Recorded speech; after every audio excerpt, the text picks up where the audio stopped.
Welcome to everybody who's joining us here for Decarcerating Care Lessons in Transforming Crisis Response. This is a panel here to return to the theme that started the series 5 years ago, exploring the trajectory of efforts to remove police from crisis response, community-based alternatives that have emerged or evolved since 2020, and how non-carceral care is being practiced today. So just for an introduction, my name is Jessie Roth. I use she, her pronouns, and I'm the director of the Institute for the Development of Human Arts. For a visual description, I'm a white woman with dark brown hair. I'm wearing black headphones, glasses, and a blue shirt with a collar. And my background is a white room with some houseplants behind me.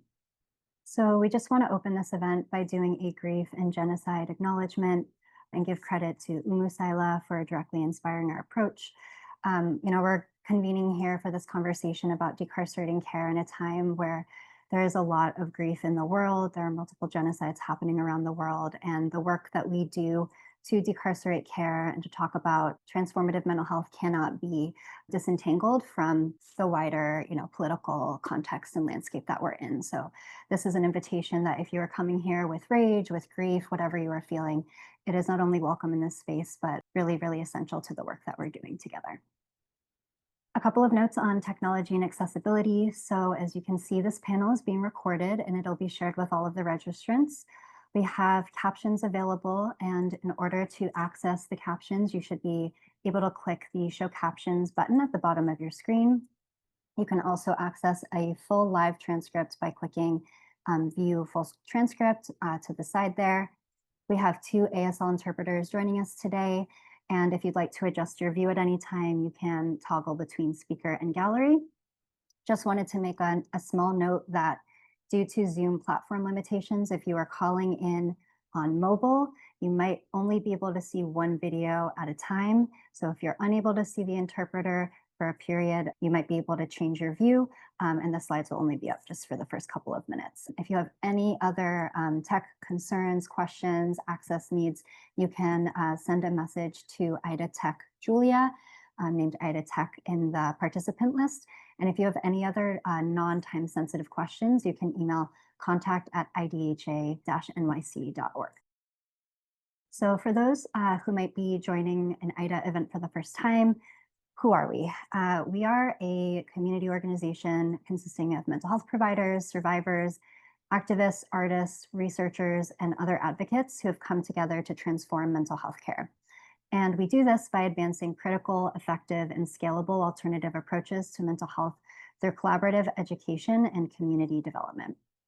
And one of the things that makes us really unique at IDHA is that we're trying to integrate both experiential and academic knowledge, uplifting lived experience to challenge the idea that those who work in the field of mental health are the experts, quote unquote, and we do this to shift power dynamics in a system that tends to only privilege that professional experience.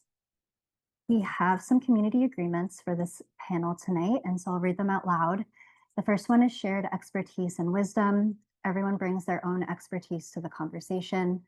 We can all gain from and respect each other's various expertise. Second is collective liberation. Overcoming oppression aids everyone's liberation. It is our responsibility to challenge various forms of prejudice.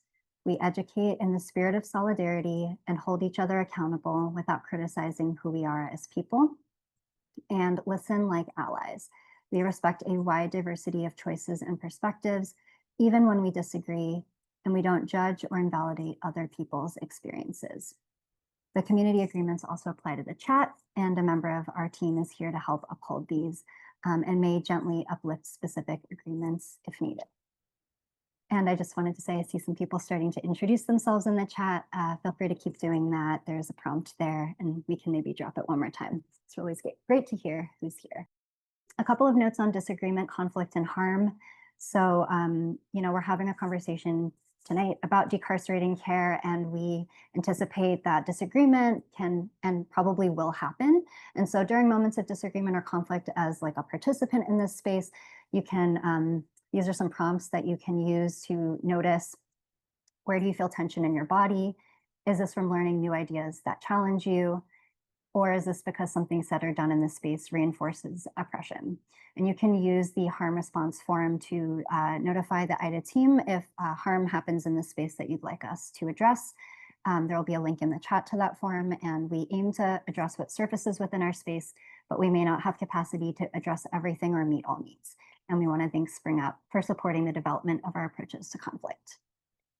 For how to engage, the chat is the main way. Since this is a webinar, we invite you to listen deeply, ask questions, take breaks as you need, move your body, post questions, share resources. We will share all of the resources after, so you can know that with all of the rich things that are usually going on in the chat. And we'll also send an anonymized transcript of the chat as well. And we have the emoji reactions turned on too, so you can use those to respond to what resonates. All right, so welcome again to those who are just coming in to Decarcerating Care, the 10th installment.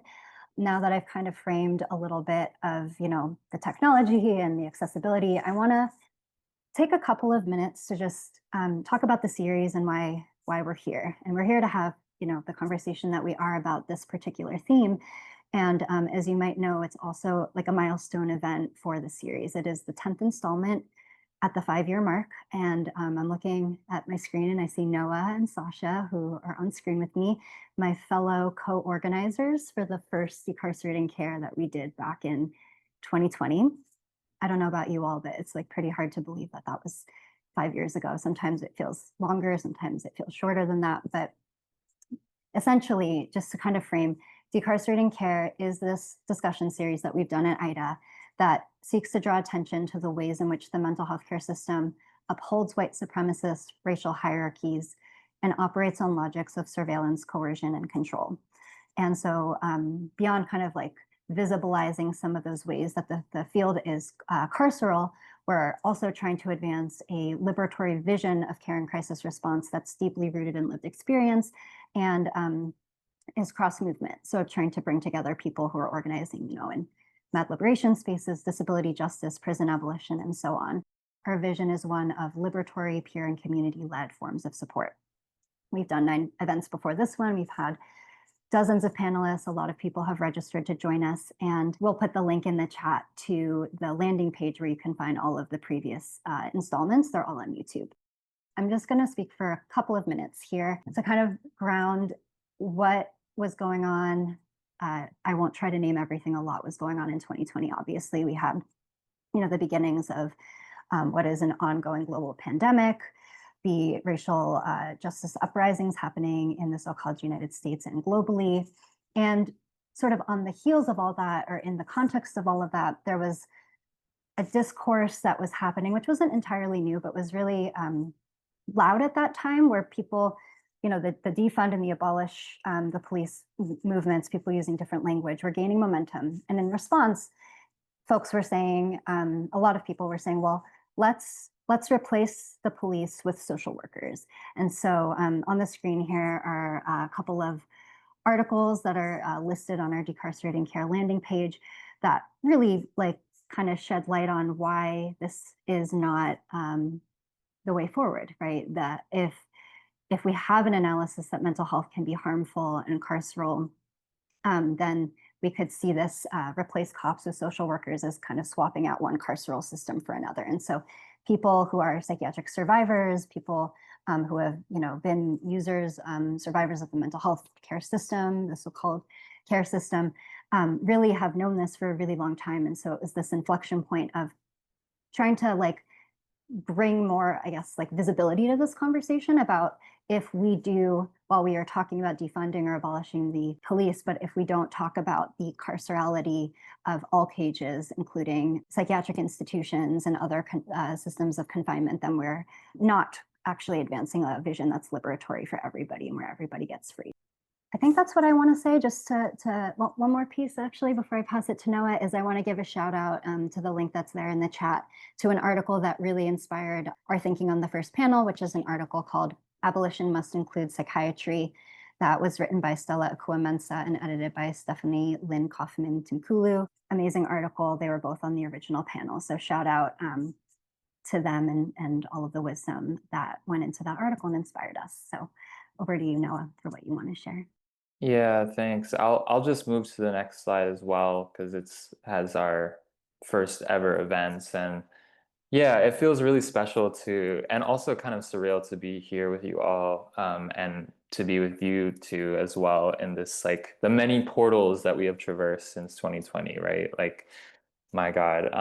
But yeah, I think this was really such a beautiful start to this series. And I mean, for me, like, I was feeling quite, a little bit jaded about mental health activism. I felt like, Mad Movement and the work, I felt kind of like a lot of splintering, and not really like sure what my part in it was. And so I think that for me, like, doing this event really felt like it kind of, I don't know, it opened up something for me of like what are the possibilities when we move together, and when we combine the voices of people who, know the harms of the mental health system with the voices of abolitionists, and really have this cross movement approach. I think it really it made me feel like excited, and I feel like it really reignited something in me. So yeah, I think just knowing how critical this conversation was at that time, and just like actually not entirely sure how like big this event would be. But yeah, and I also want to say, like, I think you mentioned already, Jesse, how like we were really bringing, like, a lot of inspiration. And so I think this series and this event, it wasn't starting anything new. Like, we were really pulling from the Mad Movement and from so many people before us who have done this work, who have been talking about these things for a long time. And so I think our job was really just to uplift our voices. So yeah, it's been an honor to see this panel grow, and also to be the moderator for the first one, and to see where it went. But yeah, Sasha, how what are you doing? I mean, how are you feeling? And what are you thinking? It's a powerful moment. I mean, first of all, I just want to say that I'm seeing all these people that I never get to talk to who are in the chat, who I'm just like, I just want to send love to everyone who, it when I think about 5 years ago, there was a big transformation that was taking place, and it wasn't just the political, it wasn't just the BLM movement. It was like, it was also just as the lockdowns were happening for COVID, and IDA was in its infancy. I mean, at that point, IDA had been organizing on, in person in New York City a lot. And I feel like in some ways, I could be wrong about this, but I feel like in some ways, decarcerating care kind of signaled this shift with IDA, where all of a sudden we started doing a lot more online, lo- you know, larger organizing. Um, I feel like what I want to bring to this conversation, and I just feel like it's such an honor to be able to get the talk right at the beginning of it. My political grounding really came from working on the Icarus Project for 12 years, which was really a movement that inspired IDA. Like, IDA kind of grew out of the chaos of the Icarus Project that was as it was falling apart, and I think.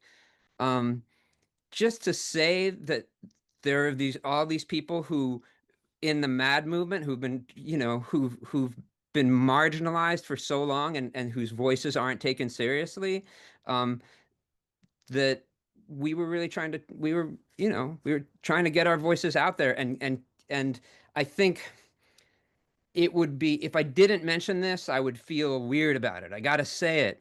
Like, really, in my mind, when I think about like how this event happened, it part of the reason it happened was because there was this film festival, and there was this film called Bedlam that came out, that was made by a psychiatrist who was, you know, had a particular worldview, and there were all of these worldviews that were left out of his film, and there was a divisiveness to the film because one of the people featured in it was a woman named Patrice Cullors, who was like one of the founders of the Black Lives Matter movement, and so I feel like. Um, we were just like dead set determined to bring people together to try and open up space for a vision outside biological psychiatry. And I feel like that's the important thing that I have to say here, and that 5 years later, I'm really whatever. I like have a prior practice in little kids, and I'm not engaged in on the ground stuff as much. And I'm really looking forward to hearing what everyone's saying. And my final thing I just want to say is that I think there's a lot of people, including myself, who are very excited about Mandani and what's going on in New York City. And I want to see how the work that's being done, like the underground work that's being done, can be brought into actually changing policy for people in the day to day. So that's it. Sending love to everyone. Thank you, Mad Sasha. love. One quick thing though, before I know you're going to pass it to Jess so we can get started, is I just wanted to, I think this was named, but I wanted to put like a finer point on the fact that like when we did this panel, the one that's like on the screen here, we didn't know it would be a series. We did one panel and the response to it was so big, like 4,000 people registered for this first panel. And I always like to mention that IDHA was so tiny at that time. Like we had like basically no funding, no staff, and we couldn't afford like the Zoom big enough to like get everyone into the Zoom, so Right. like broadcast it live on Facebook. All of that to say, like it's pretty cool to be here 5 years later with all these panels that have happened. It wasn't the plan, it was emergent, and that's it from me. Thank you all for being here. Thanks, Jesse and Sasha. Yeah, I'm really glad we had a little moment like this. So without further ado, I will pass it to Jess, and she's our moderator for tonight, and I'm really excited to welcome her and to get this panel started. All right. Thanks everyone for being here. I'm excited to have this conversation. All right, I will start with a brief introduction. My name is Jess. I use she and her pronouns. I'm currently in so-called Gulfport, Florida, but split my time between here and Denver and Western Massachusetts. I'm a fat, white, queer femme with brown and copper and pink hair. It's like past my shoulders, which I'm not used to. I wanted to say I had short hair, but that's not true anymore, I guess. I'm wearing blue and orange eye makeup. I have these rib cage heart earrings and a big stone necklace on. I can't remember if I said I use she and her pronouns, but that's me. Um, I'm gonna just get us started with some of my reflections, which I think are the least interesting ones that we're going to hear tonight. I'm so excited to have our panelists here to share the things that they know and have been doing, and for us to maybe produce some new knowledge together. That's always my favorite thing. Um, I'm really glad these conversations are continuing after participating in the third conversation of decarcerating care. I have continued to have some really challenging and inspiring moments around like liberation work, abolition work, decarcerating work, and I imagine in these tumultuous years that we all have. Um, I have had these moments related to the carceral logics that are so deeply embedded in our culture, our workplaces, systems, treatment, therapy, communities.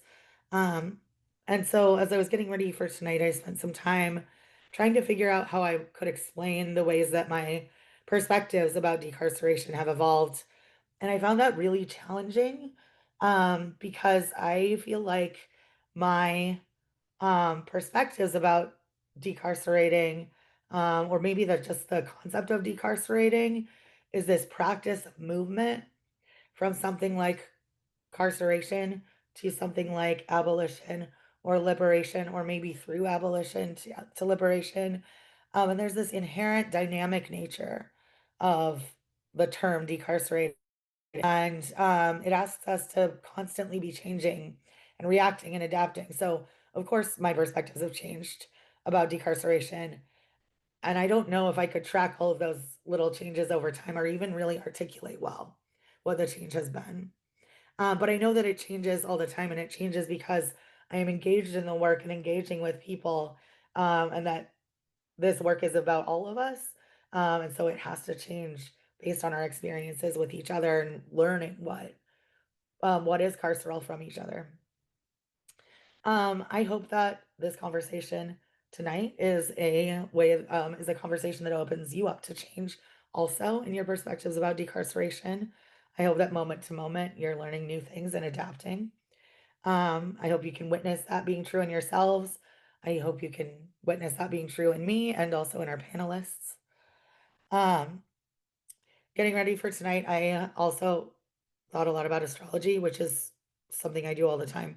And I promise this is relevant. I'm not just going off about the moon, but I don't think it's just because I'm a Scorpio either, or just because it's Scorpio season and it's the Taurus full moon. But it feels really auspicious to me that the stars, the way the stars are right now, are asking us to have the kind of dialogue that I'm most excited to have and that I think is really relevant today. The Taurus full moon is yielding and regenerating. It is really about repair and safety in this highly dangerous world that treats people and relationships and the earth as disposable, as not worthy of the work involved in rehabilitation, restoration, security, protection, love, and care. This lunation's focus on repair and safety in the midst of the Scorpio sun's invitation for us to transform by digging into the deep, difficult places that we normally refuse to look at.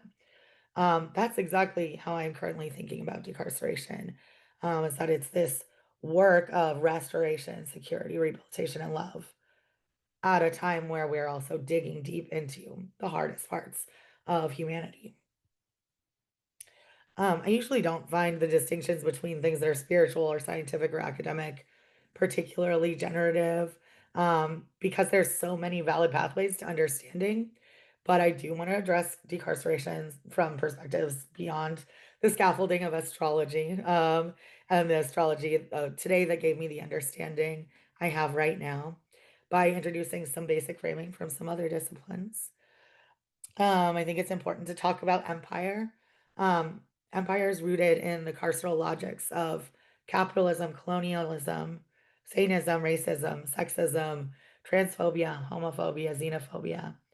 And decarceration is this attempt to carve a pathway toward liberation. So decarceration is that movement again. It's sort of a moment. Decarceration happens moment to moment. And abolitionist Andrea Ritchie locates decarceration in the midst of a six-step process. That process involves documenting the drivers of criminalization, decriminalizing in a way that targets policy and practice, diverting people away from punishment systems, decarcerating from jails, prison, detention centers, and other places of incarceration, which of note to me is psychiatric incarceration. And not just like the traditional psychiatric incarceration, but also the ways that we psychiatrically incarcerate people that we love and care about outside of those systems because we don't actually know how to or have space to hold the kind of crisis or experience that people might be having.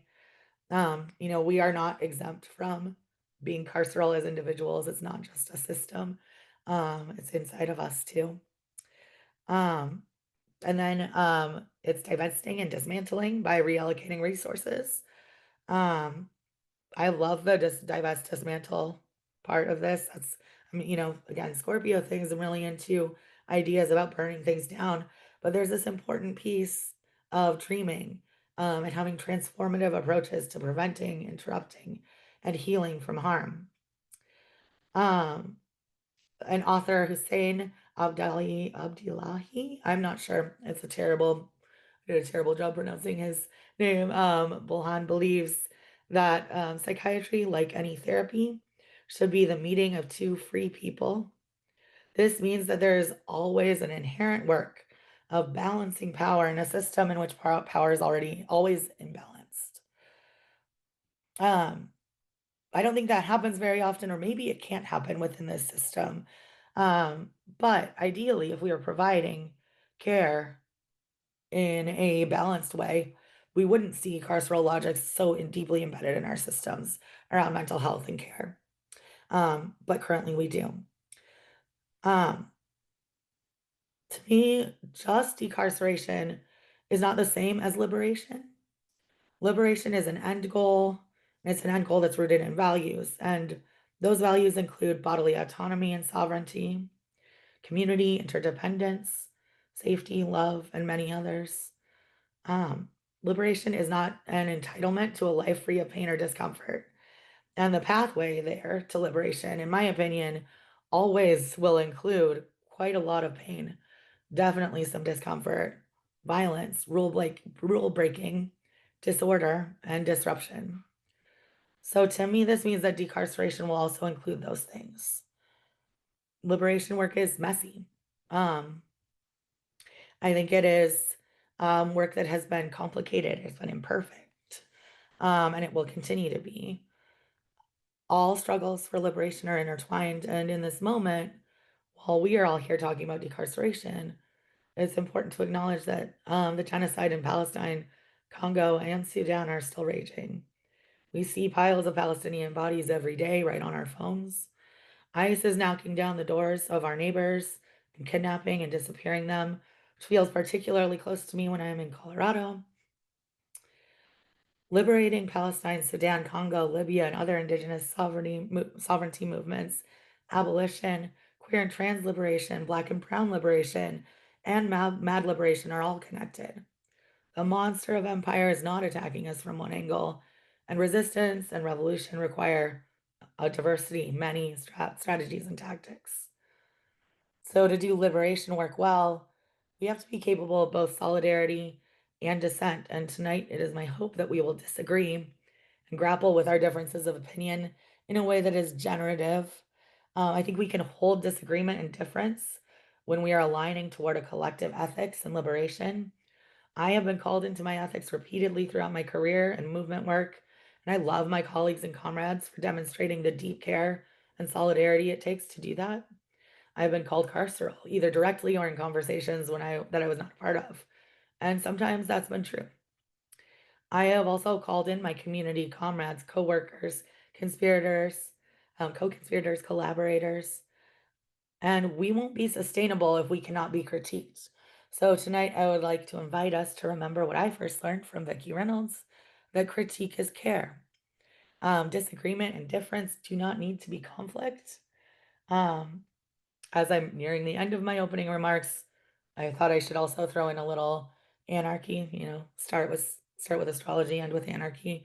Um, Margaret Killjoy has an 8-word slogan that's widely circulated. It's sort of a rewrite of someone's New Year's resolution on Twitter that is de-escalate all conflict that isn't with the enemy. And while I don't know exactly what liberation is yet in this moment, and I don't know enough about decarceration to know how it will happen, I do know a lot about who the enemy is. I know that involuntary treatment, jail, prison, coercive therapy, AOT, court-ordered treatment, imminent risk statutes, mandatory reporting, and other approaches that turn care into control and help into weapons are the enemy. I know that as a person who has had a career in mental health, I have had to engage with these things in various ways that still keep me up at night. I know that I've made these decisions the best way that I know how to, but I still don't know if I did them well or did the right thing. And my guess is that many of you can relate to that. So as we engage tonight, I'm hoping that we can hold critique as care, that we are not so fragile that we're unable to hear how we have caused harm. Liberation is a project of creativity and imagination. So we need to be considering new and better ways of being, moving, caring, responding, supporting, and working. It is easier to do this when we remember that at the center of this work is love. So now I would love to transition to hearing from our panelists. We have 5 panelists. They'll each have a couple of minutes to introduce themselves. I'm going to pose a question for them to do their introductions, which is, what communities, movements, and lineages do you belong to? And how are you carrying them in this political moment? And we'll go ahead and start with Roxanne.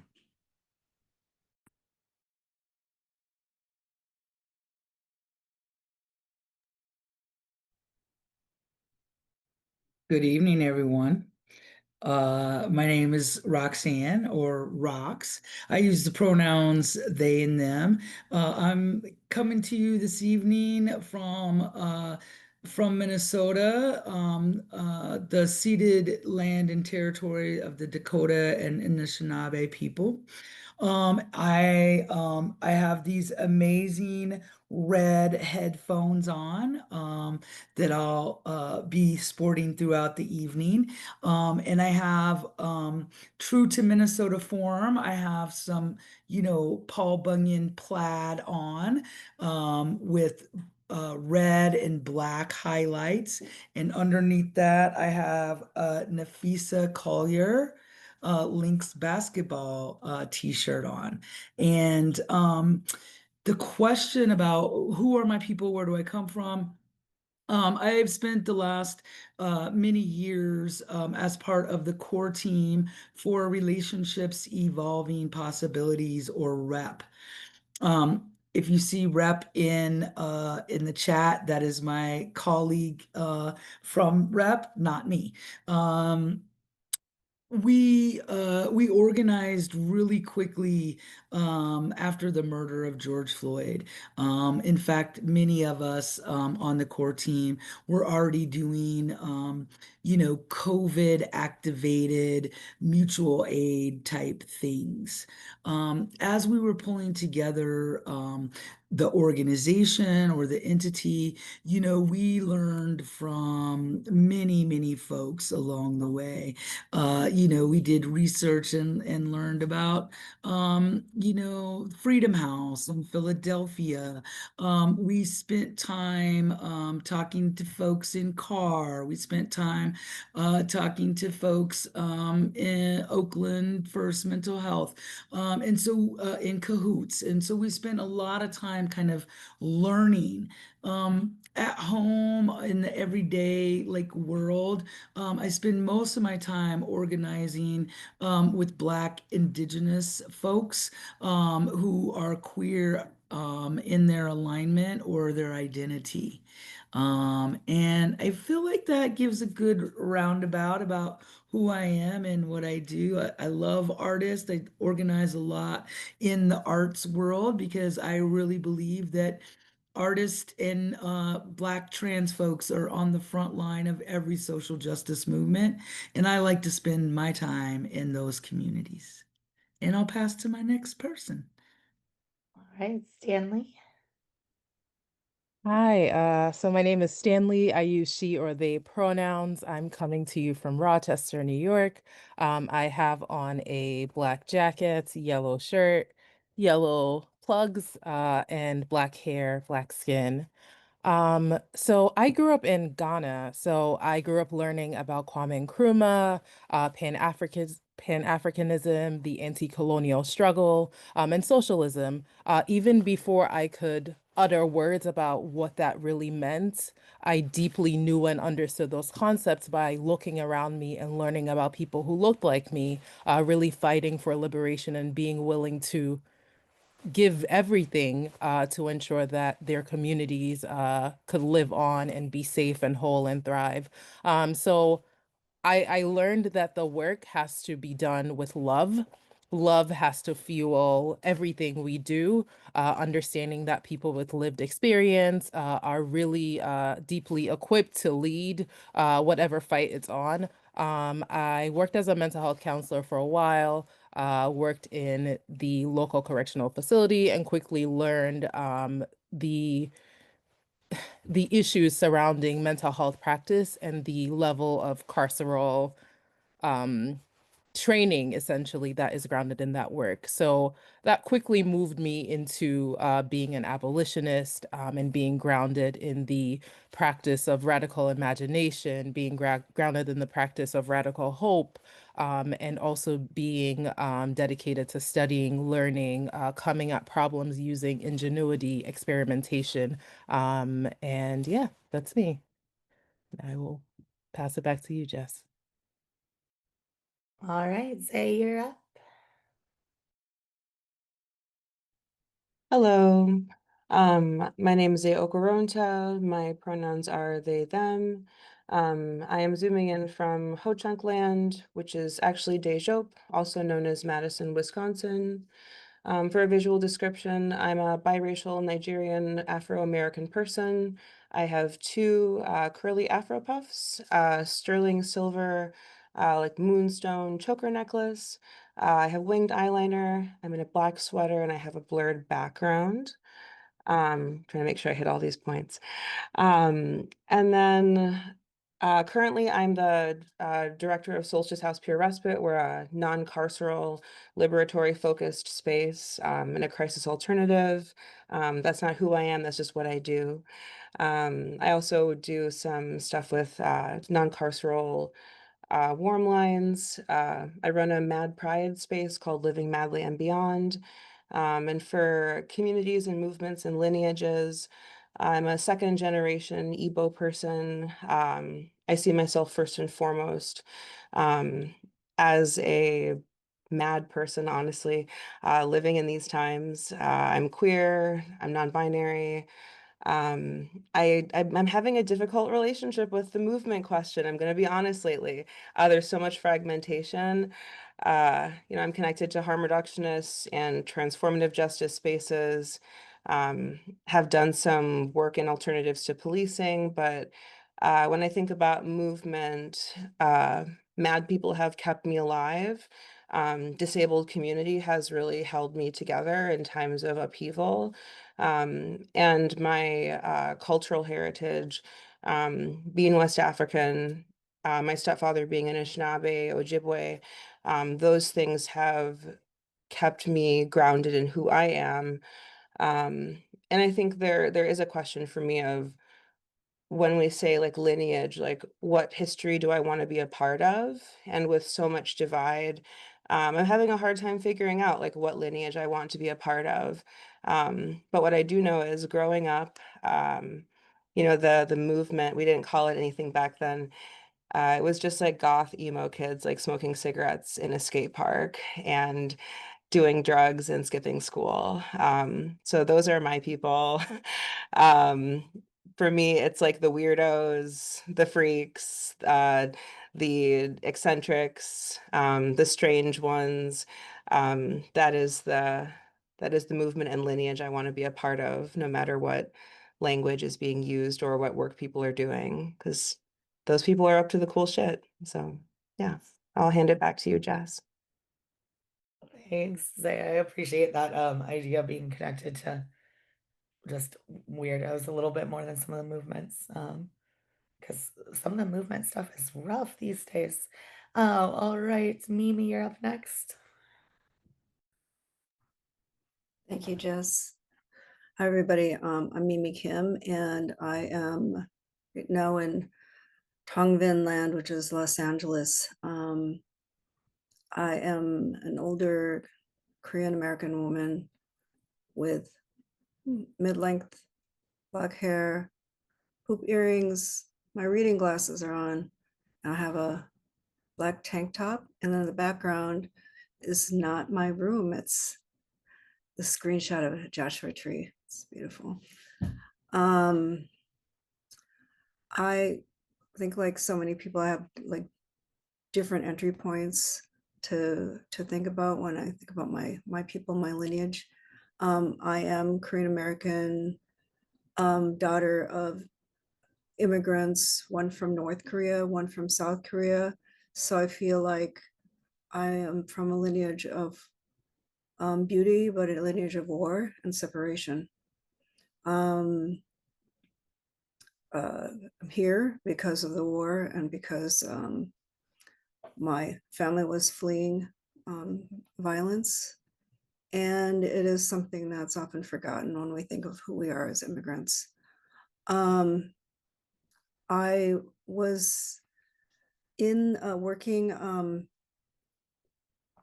in the anti-violence movement for a long time, and was part of a lineage at that time of not only liberation, but also carceral feminism. And really, really, really saw how that was not an answer for my community. And I was fortunate to be with a bunch of other people of color who really realized around 2000 that we couldn't do this work anymore the way that it had been set up for us by a primarily white middle class Christian movement that really defined the end of violence by this kind of autonomous, independent, white, get away from somebody, make your own way kind of solution that didn't fit a lot of us. Interdependence and being reliant on our people was looked upon as something that was like childlike, something that was backwards.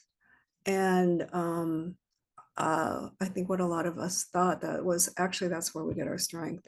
Not that we all come from families that we felt great about, but we've come from traditions that have so much strength, but that were devalued. And so I think I was part of the start of Insight in 2000, if people know what that was. And it's been my lineage and political lineage. It's been my community lineage since then. A lot of the people that are doing transformative justice and that are part of abolition feminism are now have come from that movement, been strengthened by it. We've been strengthened by also the Icarus Project and all the work that came out of your group, but there's a lot of intersections here. So I'm gonna end with that, but I feel very honored to be brought into the space. Thank you. Thanks, Mimi. I feel like so honored to be here with you because Insight's work has been really like formative for me in the ways that I've practiced. So thank you. Liz, you're up next. Hey y'all, so grateful to be here tonight. My name is Liz Kennedy. I use she, her, and they, them pronouns. I am a light-skinned, biracial Black femme. I'm wearing cowrie shell hoop earrings, black sweater with a gray collar, and I am sitting in a room with some beautiful art behind me by Kiera Gambierti that says, "Disabled bodies hold possibilities for liberation, and disabled bodies are anti-capitalist." So it felt like the perfect deck. I'm calling in from Wawi-Watunong, also known as Midnight City, Detroit Rock City, 313, Detroit, what up, though? Really grateful to be in conversation with y'all. I was raised in nearby Ann Arbor, Michigan, very much a child of Anishinaabe and Ojibwe lands. I was raised by the Huron River and Lake Michigan and Lake Huron. I was raised by the ancestors in my family and my lineages from both Northern Europe and also from West Africa and the Caribbean, who have taught me to make a way out of no way. And I also want to call in so many of the lineages and movements that brought me to this work as a survivor, as a healer. I am actually currently in the role within Care-Based Safety as Executive Director, but I'm really reimagining that role right now. And we are a non-police crisis response program rooted in Ypsilanti, Michigan. So yeah, I wanted to carry the spirit of Freedom House, Pittsburgh into this conversation today. The Black ambulance workers who built the first community-based EMS system, invented the ambulance, and saved Black lives that the white supremacists, Pittsburgh city officials said were disposable.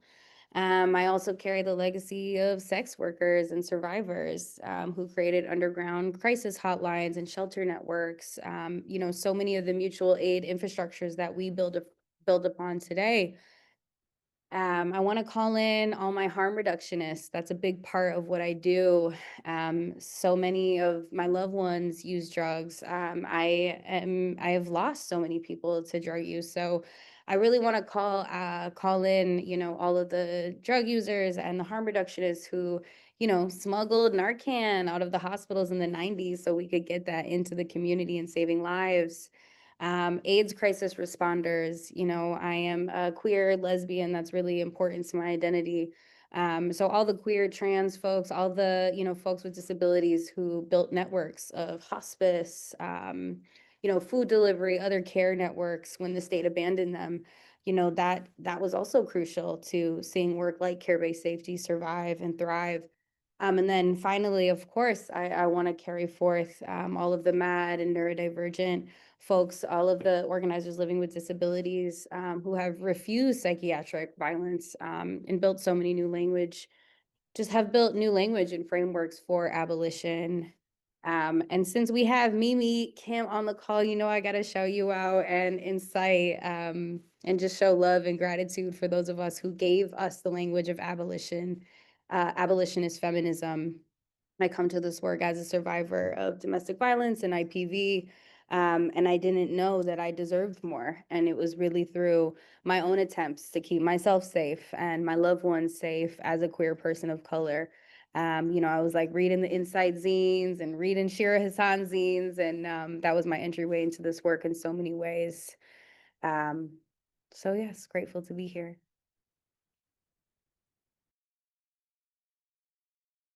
All right, thank you for introducing yourselves, everyone. I'm gonna get started with the question that I thought was the hardest one that we have, or the topic that I thought was the hard, well, I don't know the hardest. It's a challenging one. So let's look back in history, 5 years, around the 2020 uprisings. What kinds of shifts have you seen on the ground in efforts to build non-carceral crisis response? And where have you seen real transformation take root? And what kinds of things like didn't really work or kind of stalled out or got rolled back?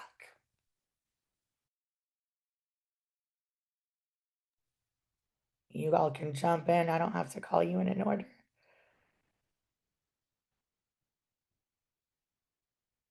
Or I can call you on an order if you want me to.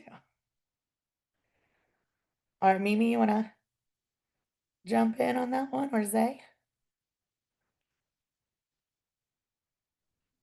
I might be one of the people that's doing the least direct work around some of the crisis response around mental health, but I became like really, really interested in 2020 because I have been doing transformative justice work. And when I saw that people were really starting to build kind of potentially large scale or like reaching city level things, like being inspired by the folks in Minneapolis, just starting to hear about some of the stuff in Eugene, working together, collaborating at least with the folks in at Mental Health First in Oakland. It just was really exciting in terms of this groundswell of demand.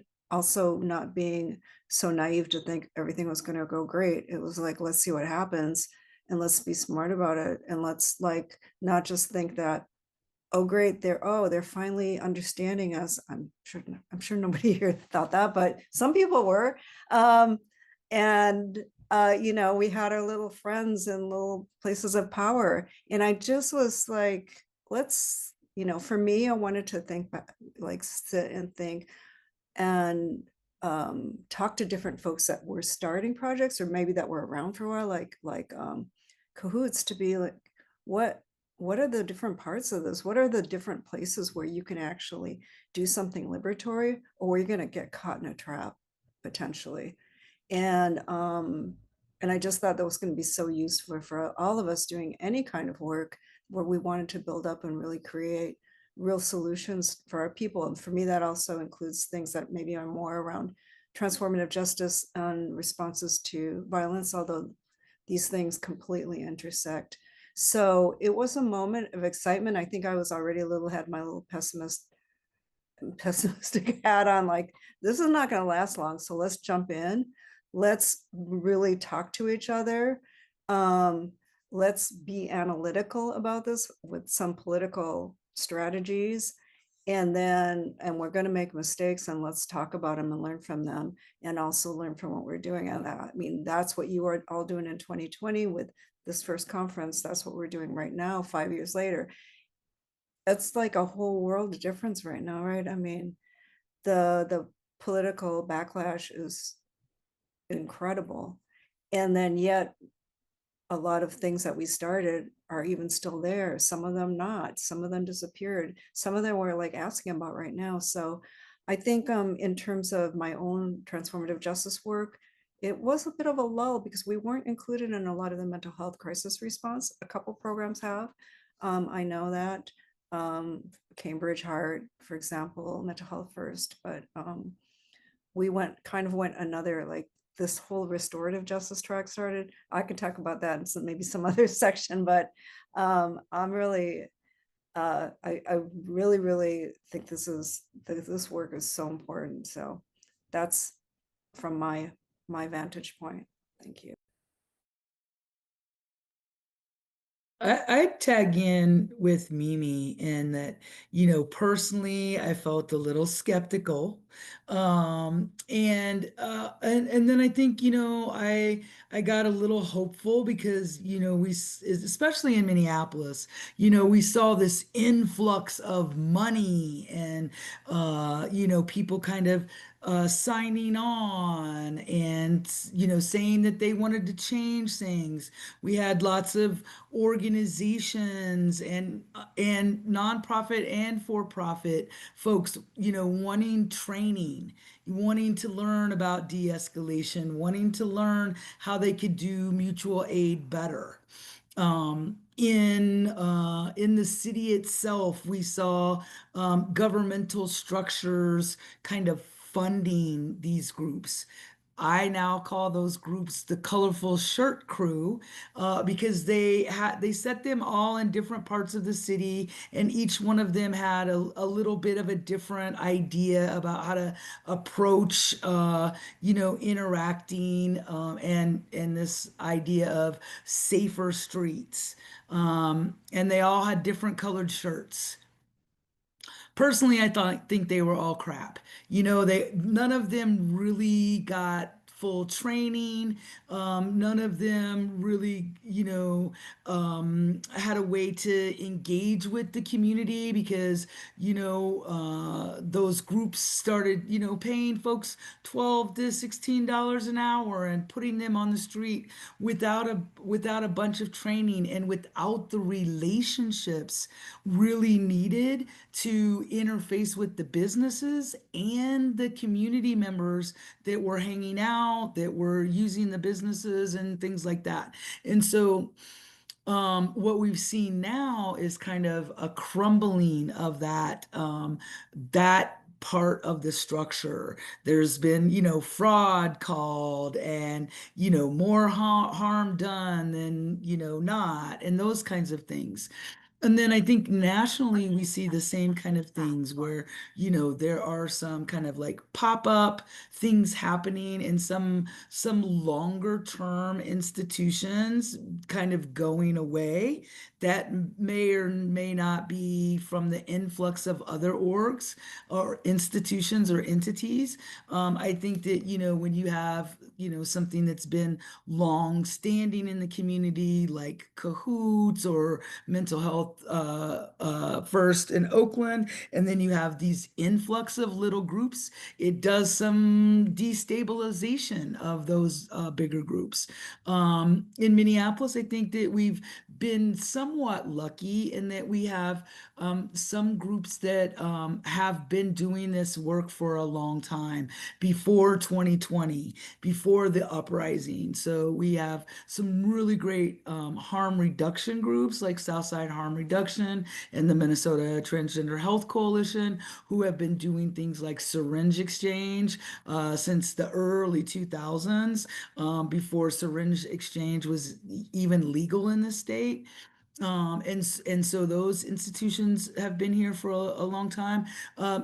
The North Star Street Medics have been here for a really long time, doing things like responding to all the different kind of uprisings that we've had over the last 30 years in this city, and supporting kind of not so much event type things, but community gathering type things where folks might be protesting or pushing back. That North Star group has been here for a long time doing that. And so I think, not unlike what Mimi said, that we have some really great pieces that have come out, and also some crumbling of some structures that have been here for a while.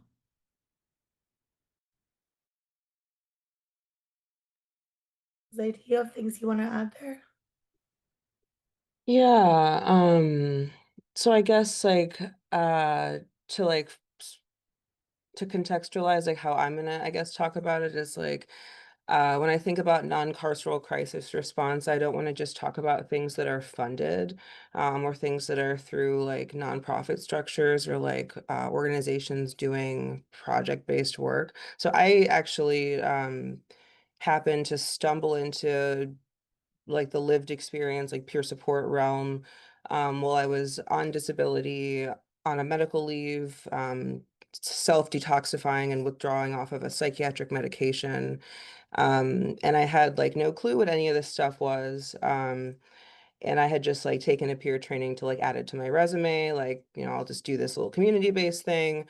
But before that, I had worked at a place called Easter Seals, and there was a respite camp, not like a peer respite, but for kids with disabilities. And some of the more like inspiring work I saw being done was kids with supposedly like severe and persistent mental illness, quote unquote, like just mad kids and kids with parents that couldn't handle what was going on with them, coming to camp and being treated like anyone else, experiencing crisis without intervention of like psychiatric meds, without the need to have like professional counselors on site.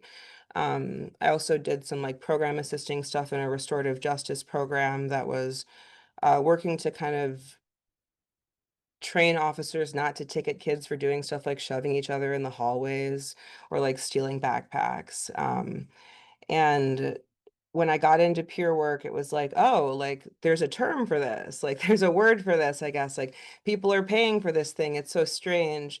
Because growing up, like honestly, for me, the best non-carceral response happens like in the streets, like in jail, in the shelter, like at the rave, at the party. It happens like where people are forced sometimes or like choosing to survive together, whether or not they're getting paid. So I guess when I think about like what efforts are being built, like people are doing this work whether or not they're professionally paid. Um, I do like trainings, and like consultation and like workshopping. And so like the people I look for actually at Solstice House are totally untrained. Like I actually look for people that have no peer support training. We hire folks that work at gas stations, that work at skating rinks, that are like like dishing out food at the hospital, people that have like the lived experience to know how to survive without deferring to punishment-based systems.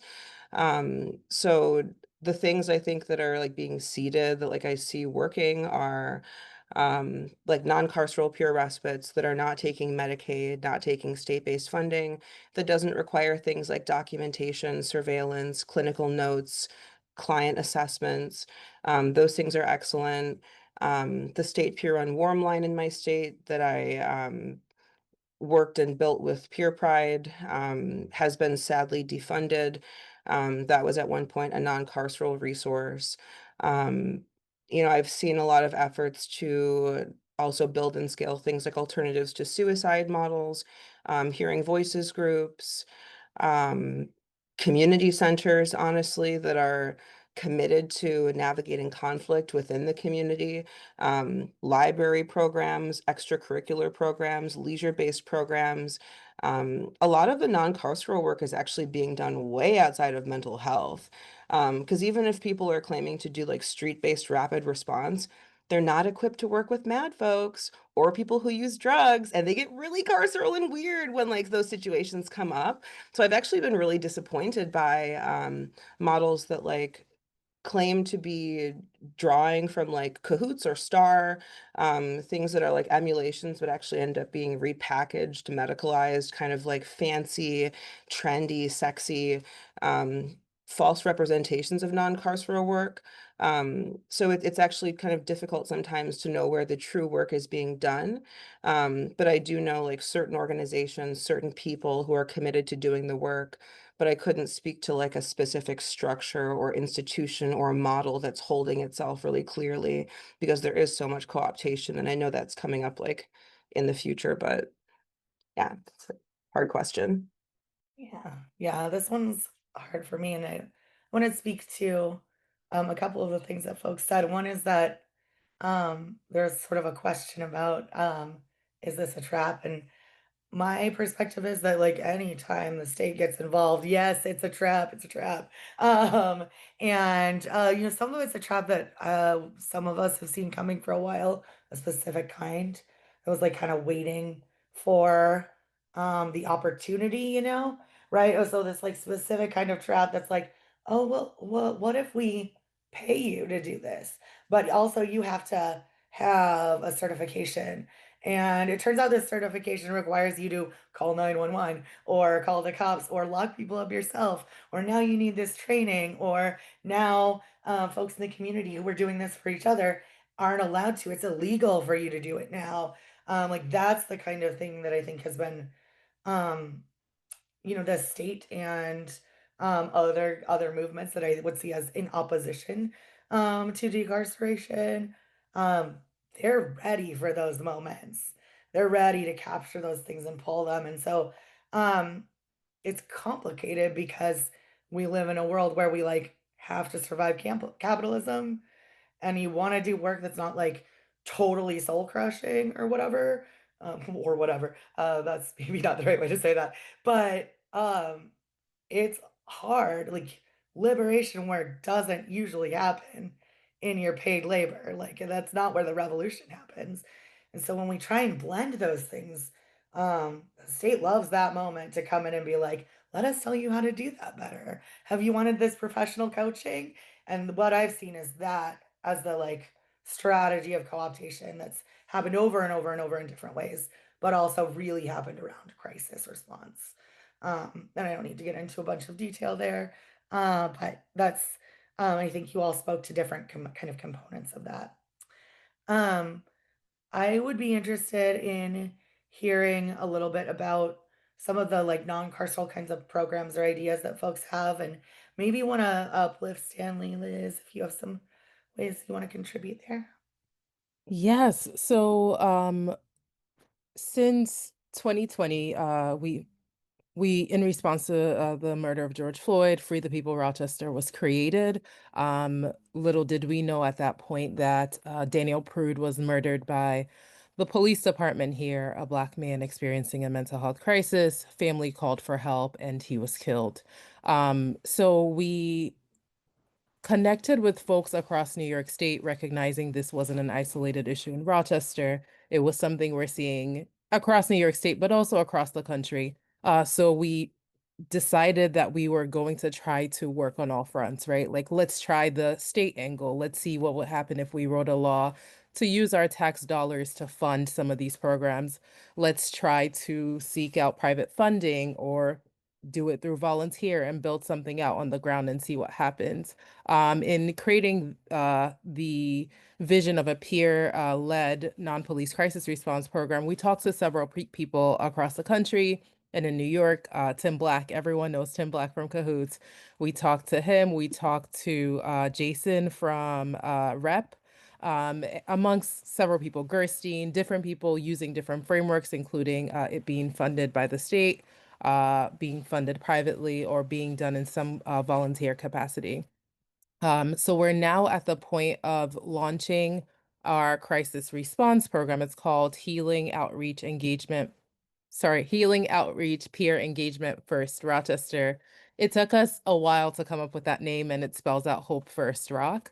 And the goal really is ensuring that it's led by peers. When people are experiencing a crisis, they can call us, and we listen to what they need, right? Folks know what care looks like. They have all the tools really to guide us in providing support. So it's very grounded in autonomy, honoring people, and them knowing what they need, and really just being there to provide support.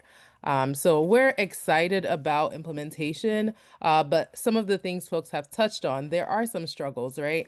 There's always this question about, oh, well, what happens if someone is armed, or what happens if just the worst case scenarios, really grounded in the stigma around folks like us living with mental health diagnoses. So I would say that's been the biggest challenge we're seeing, like the questions around safety, the questions around how about the police, and really wanting to say, like, we genuinely do not give a fuck about that. Like, that's not what we're focused on. We're focused on our people who need care. And I would say it's a hard battle. But education, making sure it's led by folks who are impacted, is really how we're grounding the work. Yeah, thank you so much for that, Stanley. I am really excited to learn more about your work, and we got to work together. So yes, I mean, care-based safety absolutely arose from this really liberatory lineage that we witnessed through Cahoots and STAR. I mean, Rox, like, it's an honor to be on a panel with you, because Rep in so many ways was a major inspiration for how care-based safety came about. Care-based safety is rooted in Ypsilanti, Michigan, which is a city about 45 minutes outside of Detroit.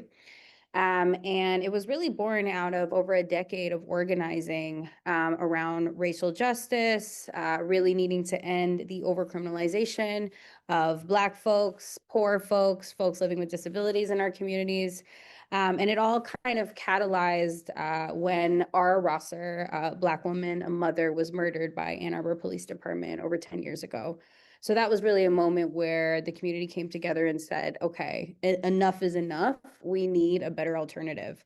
So something that I feel really proud of with care-based safety is that we are completely community co-created. So instead of designing a program and then going to community and saying, what do y'all think? We actually led a community co-creation process that lasted almost a year, and we interviewed over 100 folks living with, impacted backgrounds, impacted by policing in prison. So Black, brown, undocumented, people living with madness, neurodivergence, disabilities, drug users, people who are unhoused. And a lot of lessons came out of that led to how we co-created our program. So a clear demand was, look, y'all got to be absolutely separate from police. So we already came into it. Many of us came from racial justice organizing, but not necessarily like social workers, public health folks. So we were like, okay, we're already abolition, right? Like, fuck the police all the way. But we lacked some nuance, and we lacked really a disability justice lens, a mad liberation lens in some ways. And so, yeah, community really rooted us into those. The importance of that as well. Another learning that came out of the community co-creation sessions was the need to have peer responders, which I think is so important. This came up on the last panel that Mimi and I were on, but like, I am pro peer response all the way through. I mean, we have responders who are clinicians, who are social workers, but by far, folks with lived experiences, in my experience, are really are doing some of the most impactful work out there in terms of crisis response, direct services, beyond just, care as a service, but care as a relationship, care as a community resource, care as a relational responsibility to those whom we share space with. That's so important. And so as a part of our program, we offer two programs. One is an unarmed crisis response program. So we have really experimented through 3 different pilots since 2023 in Ypsilanti. And so we do what we call place-based response. Why are we place-based? It's because we lost out on all this funding. We didn't want to accept no co-opted state funding, and we had to pivot. We had to adapt. So we were like, okay, we don't have like vans, but we can go to the places where we know the block is hot. We can go to the places where we have responders who have relationships, lived experience, and we can build there. We can have a proactive, peaceful presence. So that's exactly what we did. Since then, we've partnered with the Ypsilanti Downtown Library. We just wrapped up that partnership. It was amazing. We Also, we're at the Ypsilanti Downtown Farmers Market, you know, May to October, every single Saturday, providing that presence, that community support, offering relationships, and, you know, de-escalating as well sometimes, but mostly really being in community with folks. You know, this work is relational and it's really built on trust, and trust takes a long time to build. So, you know, for those who have projects that are just starting out, you know, I would not I would take the relational, like the relationship building really, really seriously, and not just with city council members and, you know, policymakers and funders, which admittingly has taken up a lot of my time as executive director, but really in community, you know, with the people, with your neighbors, with the people who are going to be coming to you, because if they don't trust you, what are we out here doing this work for, right? But that's only 50% of our programs. The other half of our programs also came out of our co-creation design, and that is our community building aspect. So we offer a free what we call Preventing Harm and Crisis workshop series. So it's a free workshop series. We've offered 3 different iterations of it. And, you know, after every series, there's like 8 or 9 workshops. You know, we put out surveys, we figure out what worked, what didn't work, what do we need to add. And we just do skill building. So, you know, mental health first aid through a mad liberation perspective. Okay, so you called the police. What now? That was a workshop that we just added because not everyone is calling us, and people want to know, okay, do I still have non-carceral interventions accessible to me, even if the police are called by me or someone else? Harm reduction, that has been a huge, huge need in our community. So that's another, you know, skill building workshops that we provide.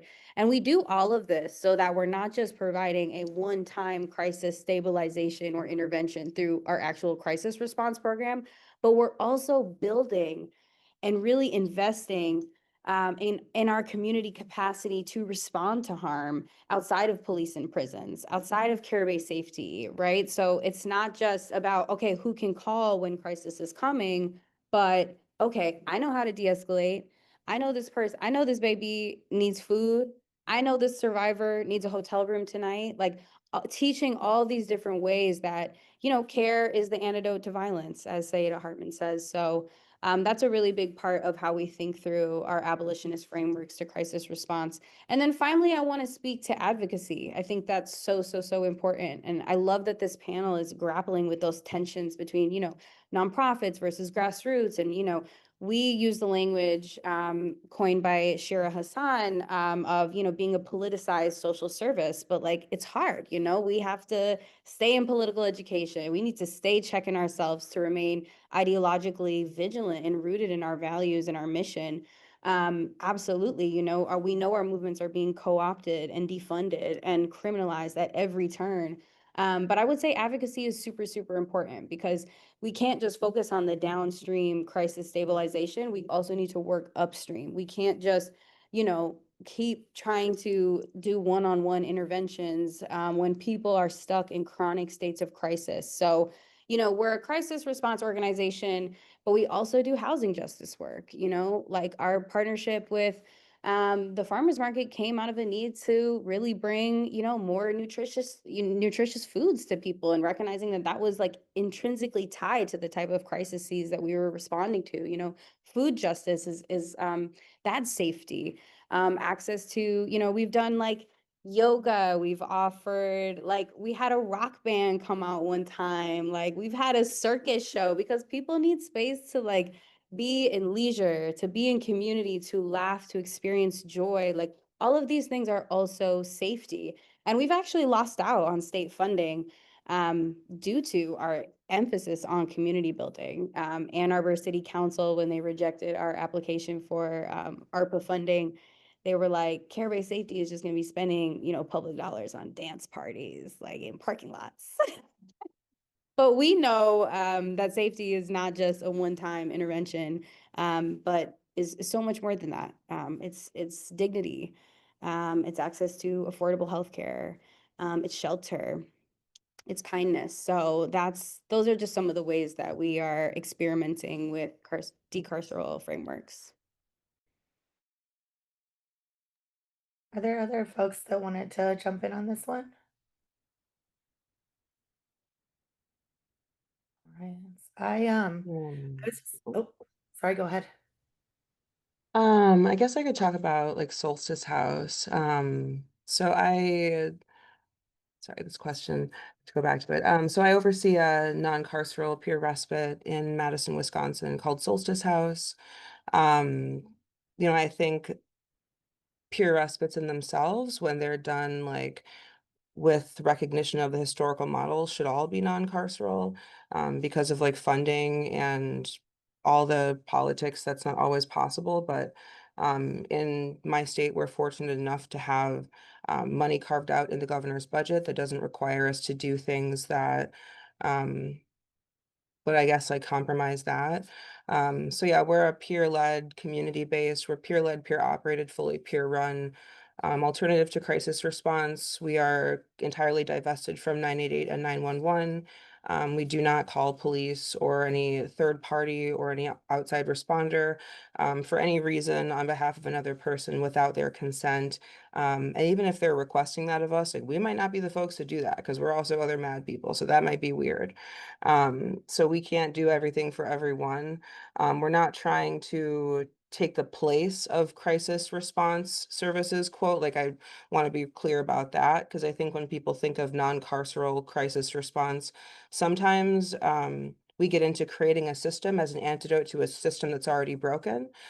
So the way I see peer respites is we're not meant to replace anything that's not working. We're something that's distinct and unique.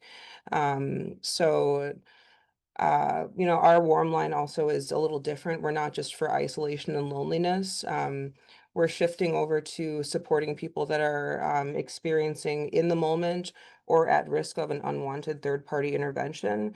That could look like cops being called, EMS being called, family policing, which is really messed up when family members are kind of going for you and trying to find where you are. We're also here to support people that are at risk of just any kind of involuntary experience, debriefing in the aftermath of the traumatic experience of that violation of trust and police pulling up on you when you were calling a friend or you called the lion and you thought that you weren't in trouble. And also debriefing after the experience of family policing, which can be even more devastating because even if we're not using systems, sometimes we become the system. And a lot of people that come to Solstice House don't want to be found, have too many people in their business, have too many people telling them what to do. So at the respite, folks can come and stay for 5 nights. And as I say, be crazy in peace. And when I was in those places, I really needed those things. We support people that use drugs, people that don't have housing. We don't even ask about housing. It's not a factor. Then people always ask the question, like, what if they don't leave? It's like, we can talk about that. We work with people that, hear voices, see visions. I hear voices and see visions, people that have commonly misunderstood experiences. We don't take notes on people. We don't document people. We don't track when they're coming and going from the house. We don't have a curfew. We don't check their bags. We don't ask for their IDs. We don't need to know any of that information. Our grant actually doesn't measure those things even.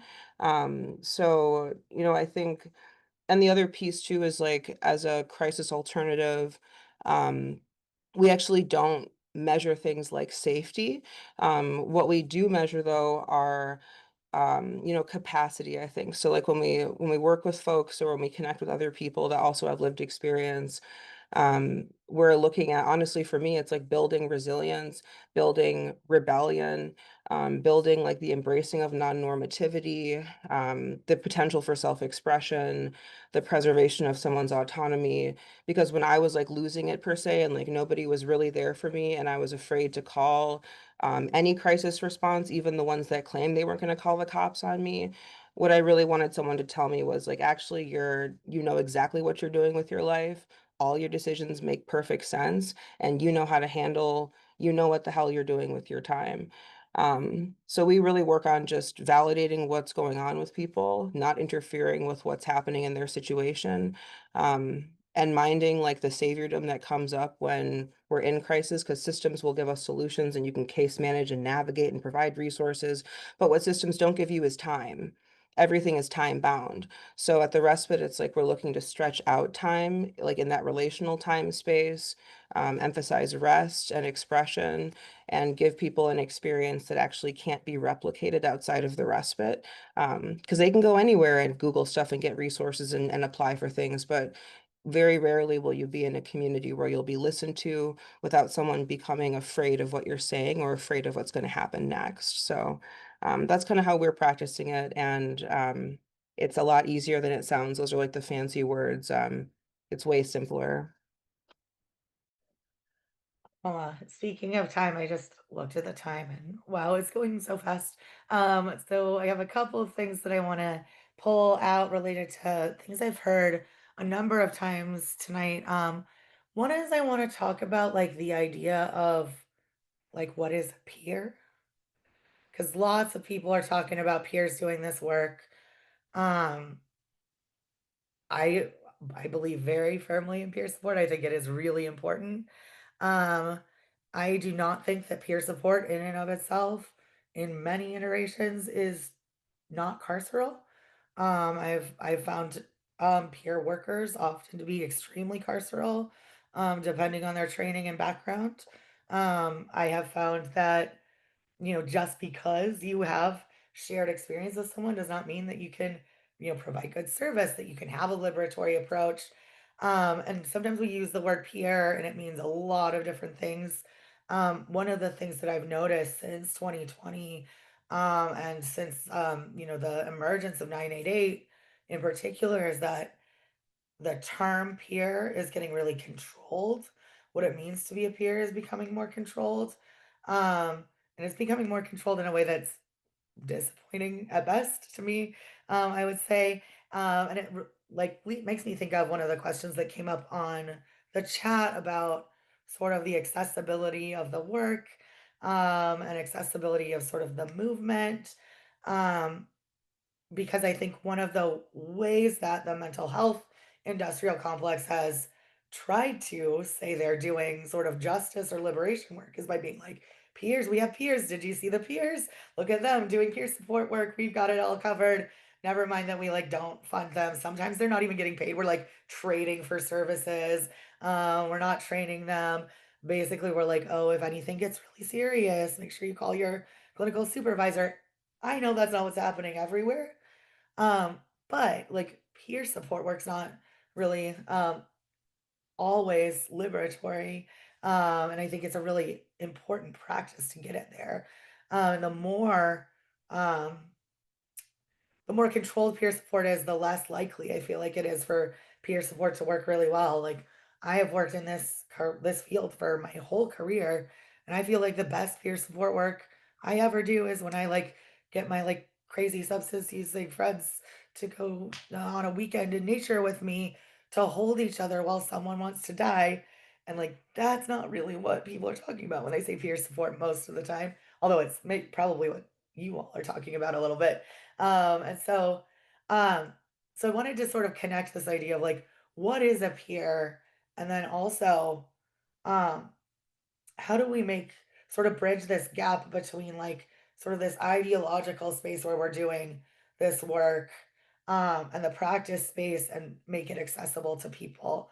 Um, because I think peer support is sort of people's idea about how you do that, but I don't know that we have structure or things like that around it. And there's probably other ways, but I know I threw a very long, winding, confusing question at you.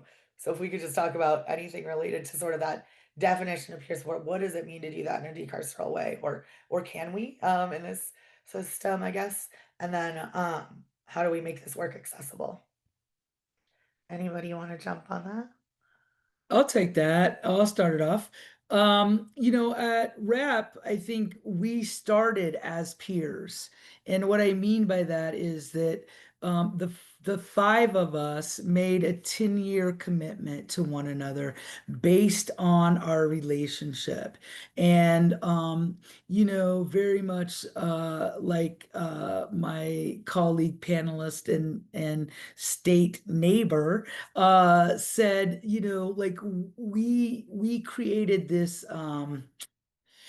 I would say more like a framework, and then invited folks in. And we did that in a very kind of systematic way at first. And so the first folks in after us five were folks that we had deep relationships with, folks that we knew their values and their framing, their framework, the work that they do in community. And so I would say us five and the first group of people that kind of came into rep were peers, in that we had long-term relationships. We knew where one another lived. We had our phone numbers, in each other's phone, type of thing. I trust the other four core members of rep with literally with my life. And so I consider those folks maybe even more than peers. They're like friends, they're mentors, and they're people that I really trust and support. Um, I also do a lot of peer-to-peer, literally peer-to-peer support group work through the Minnesota Transgender Health Coalition and some other orgs that I'm involved in. And that looks like a group of people. It could be based on demographic, it could be based on location, it could be everybody likes to swim kind of thing. And to me, that looks like peer, as in we share some common interest. And we want to move in the same group. And I don't think we use that so much in the organizing, in the work that we push out through rep. We definitely do that in relationship, but I wouldn't necessarily call all the folks that are involved with rep on a day-to-day basis, or that have been trained in our pod groups or study groups, peers. And I wouldn't necessarily frame that as peer work, because I think we have to be really, really careful with how we use language, especially when we're talking about this kind of false concept of safety, and so I'm really careful about how I talk about peers in general. And organizationally, to use the word, lightly, we don't really necessarily talk about peers. We talk about relationships, and those relationships being the pillars and the framework and the foundation for how we move the work forward. I can add to that. So being a peer, for us, how we define it is simply folks with lived experience. And as you were saying, that is one element of it. However, each person needs to be trained. Each person needs to also have credibility within that community, dedication, care, all those things that have to be done with intention to ensure that it's not uh being implemented in a carceral way, right? We live in a carceral capitalist society without intentional decolonization efforts. Everything we do will end up modeling some of the things we're trying to dismantle. So within creating Hope First Rock, when we say peer support model, we literally mean people who have lived experience with mental health, substance use, family peers, people with family members who have lived experience with mental health, substance use, experience navigating carceral systems. So we take a very expansive approach, knowing that that's just the start. And from then on, there will be intentional space shared for training, education, building, and really understanding that as a peer support provider or peer support person, the goal really is to meet people where they are, recognizing people's autonomy, following the lead of folks who are impacted or folks who are calling for help. So really actively making sure that we are not replicating some of these systems we want to dismantle is a big piece. Yeah. When you say a family peer, do you mean that family members who are peers with other family members, or their family members providing support too? So I mean it as family members who have lived experience of that family lens, providing support to other family members.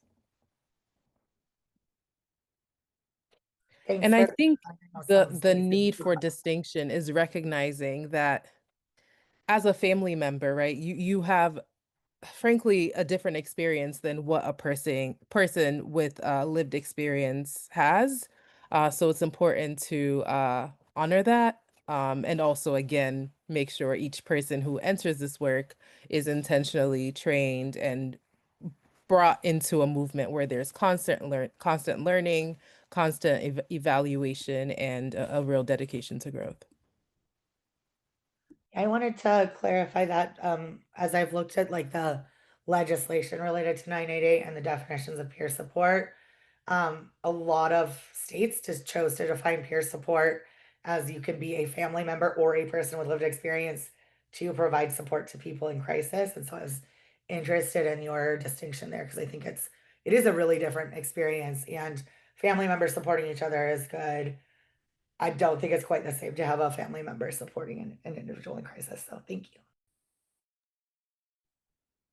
And yeah, and sorry, I'm trying to think of how to phrase, because I know we're going to be talking about this kind of forthcoming, like things like co-optation. And I want to like dovetail it to the question earlier of like what things have I seen like expanded and things I've seen like rolled back. So I came into peer support and lived experience work by accident during this time that my state was like investing a ton of money into it. So you know, I became like a state trainer and I started doing I was like in a supervision role like pretty quickly, and it was like, wow, it takes like almost nothing. And then I learned about the history of CSX movements like ex-client, ex-patient, psychiatric survivor, mad pride movements, deinstitutionalization, self-help, mutual aid, like the legacy of people that like, for lack of better terms, like lived, breathed, ate, slept, and died in institutions, like to make this possible, this professionalized concept of lived experience. I don't personally identify as a peer. Lived experience is something I have. Peer support is something I do.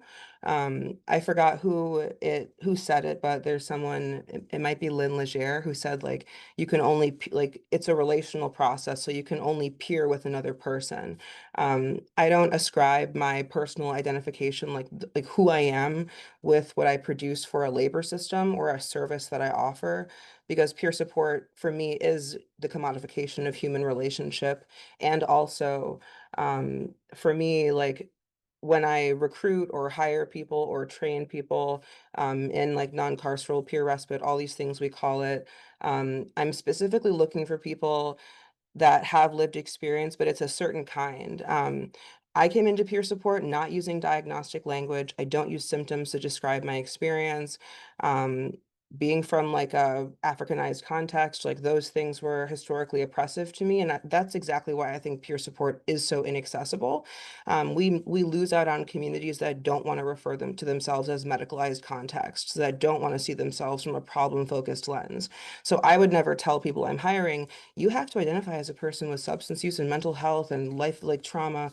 What I do say is for the job, you have to have experience of crisis, emotional distress, pain and suffering, sudden upheaval, life-interrupting events. And when I say psychiatric crisis, I mean the system is the crisis, not the person.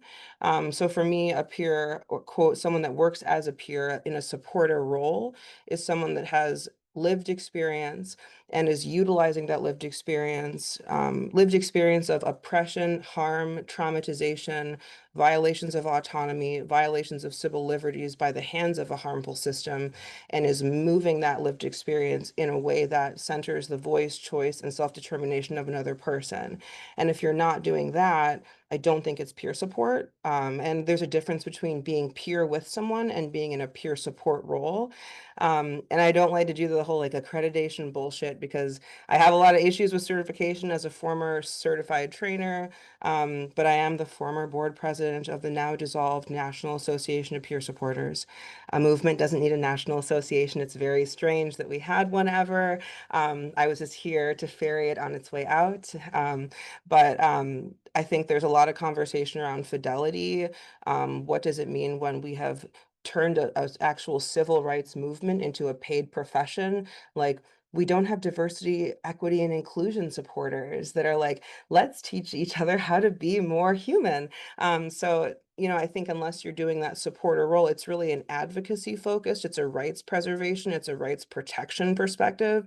And also just, you know, for the people in the room that don't see it that way, there are many ways peer support has been applied and people interpret it. That's just not my work. So when I'm speaking, I'm just speaking from my perspective and the things I've seen that work for peer respite, and there's pitfalls to the thing. And I also don't see family member as a peer experience. I see that as a advocate allyship experience. But because peer support's about direct lived experience, adjacent lived experience for me isn't applicable. I think one of the one of the things that comes up for me as I'm hearing people talking is there's research, and it's going to take me a second to find who wrote this. I know I've like referenced it in other IDA presentations that I've done, but there's research about how movements grow and either like get co-opted and die, or adapt and move into other spaces. And one of the things that they talk about specifically in that research is that um movements get professionalized, and we're in this like really intense moment of professionalization, which I think speaks to some of the access issues on the like workforce side, but that there's also this way that like often, because in like in my sort of in liberation work I do, or maybe like justice work I do, that's unpaid labor that I see as more movement work. Um we because we try to keep ourselves safe, we have some like pretty big gatekeeping that we do that I don't actually think that's necessarily wrong. But a lot of those spaces have this pretty academic um sort of lens and use language that's really inaccessible. So people are being sort of left out of like both spaces. And I feel like that's how a movement really can die, is that not only like is it getting professionalized in this way where things can be um sort of destroyed, we're also not allowing people to participate in it in other spaces, or we're not making it accessible enough for people to connect with and understand. And if you're doing that, like, is it movement work? Like, is that abolition? Is it um decarcerating? It gets complicated, I think. Um, that's not a question, that's just some commentary that I have.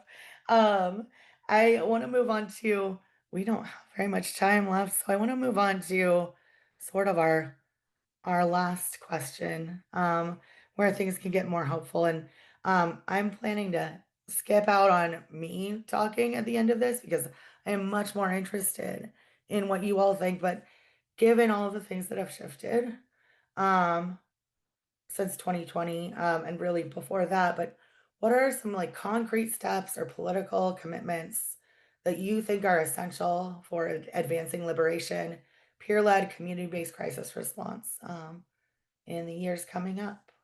And I would love to hear from everyone, but you all don't have to answer. Do you want me to call people's names, or do you want to just unmute yourselves? If no one talks, I'll assume I should call on people. I Liz, can. you look excited. Oh, well, no, Stanley, you turn your mic off. Stanley first. Yeah, I think there has to be just a dedication to learning and, you know, being completely like having humility in the fact that it's possible to be completely wrong about things.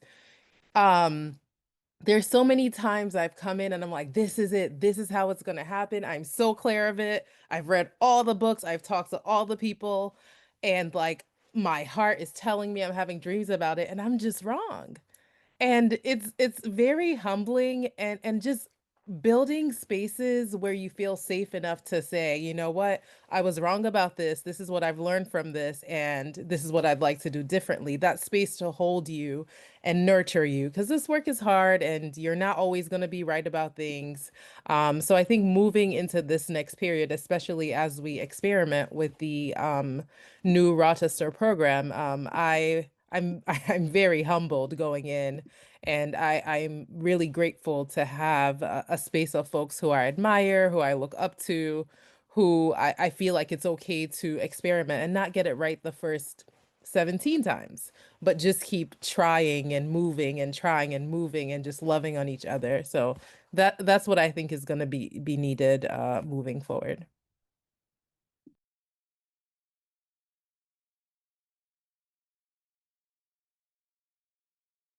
Liz, do you want to go next? You looked like you were leaning forward before. Yes, absolutely. So yeah, I mean, so much has shifted since 2020. Um, in terms of some of the political commitments or concrete next steps, I would definitely say that we need to continue building and funding and resourcing peer infrastructure, and not just pilot programs. So many of us are only funded, year to year to year. As so many folks have talked about here, like Rox, we're seeing Cahoots closing down. We're seeing more and more crisis response programs being co-opted, starting to be embedded within state systems, starting to work with cops directly. So it's not enough to just invest in organizations, or even models. We need to build peer infrastructure. So that's mutual aid, right? Like that's more of the underground work. I mean, we do above ground work that, our funders know about, but we have below ground work. And, I'm not going to say some shit that's going to get me in trouble, but we out here, fighting ICE and doing the work. So I think that feels really important. A political commitment that feels really clear right now is we need to protect our autonomy as community-based crisis response programs. We have lost millions of dollars of funding to our local police department, who have literally used our language of racial justice and harm reduction. We lost out on $1 million grant from the Michigan Department of Health and Human Services directly to our local sheriff's department to do essentially non-police crisis response. Even our local, community mental health is unfortunately a criminalized and carceral model. But we see our language and our kind of frameworks, even the language that we thought we came up with, like place-based response, is now being experimented with by our local police department. It's like, what? So protecting community autonomy, I think, is super important. And that's something that I feel proud of with CPS, is that we are by us, for us. And I want to make sure that programs are still by us, for us when we come back in 5 years and have this conversation. You know what I mean? We need to organize political power. I know so many of us in here are touch so many different parts of the carceral apparatus. But at the end of the day, we need to do political education, and not just internally, but externally in our communities. Punishment is really freaking popular across the political spectrum. It's popular with Black folks. It's popular with white folks. It's popular with our legislators. We need narrative and culture work to do that, abolishing the cops in our heads. We need somatic work in our community. We need deeper embodiment work, so we can actually feel free and feel safe and not just talk about it. So those are the things that feel just, really, really clear to me. And I mean, just word to all the work that, IDHA has been doing. We need to continue rooting in a MAD liberation, disability justice framework. I think that's super, super important. And ultimately, we need to also root this in the lineage of racial justice organizing. I don't know if very many of these organizations would exist without the loss of Black lives that have happened historically in this country for hundreds of years. And we need to really honor that with reverence. I go into spaces and sometimes I'm the only Black person at the table. I'm the only Black person in a leadership position. And I'm like, hold up, how we get here? I'm the only person with lived experience. So I want to restore leadership so that we truly are by us, for us, and resist all the ways that our movements are being co-opted. So those are my thoughts. Thank you. I'm glad you brought up pilot programs, because I'm really convinced that pilot programs are a conspiracy. The funding for pilot programs, it's designed to be hey, we gave you money, but then you failed when we stopped funding you. We gave you all that startup money and you just couldn't figure it out. So Exactly. And I called in Freedom House Pittsburgh at the beginning of this conversation. They were a pilot program. And what did the city of Pittsburgh do? fire all the Black folks who came up, who literally invented EMS, invented the ambulance, and then completely stole their model, rehired all white folks and trained them. And, you know, they were forced to close. So that's a very real historical example of exactly what you're talking about. Oh, thank you. Let's go just for an order, just so you all know. Maybe Rox and then Zay and then Mimi. And we have about 9 minutes before I have to turn it over to other folks. Okay, I'll go fast. Liz, I want to just thank you for continuing to call out Freedom House. They are like my favorite example. As somebody who's spent like 15 years in EMS pre-hospital care as a paramedic and EMT, it just gives me a lot of joy that you keep bringing them up. Also, Liz, like the only person of color in a room in the chocolate city of Detroit gives me this little bit of life, because I feel like I'm often the only person of color in the room in Minnesota. And so if you're experiencing this in the D, then I'm feeling way less alone. I think that,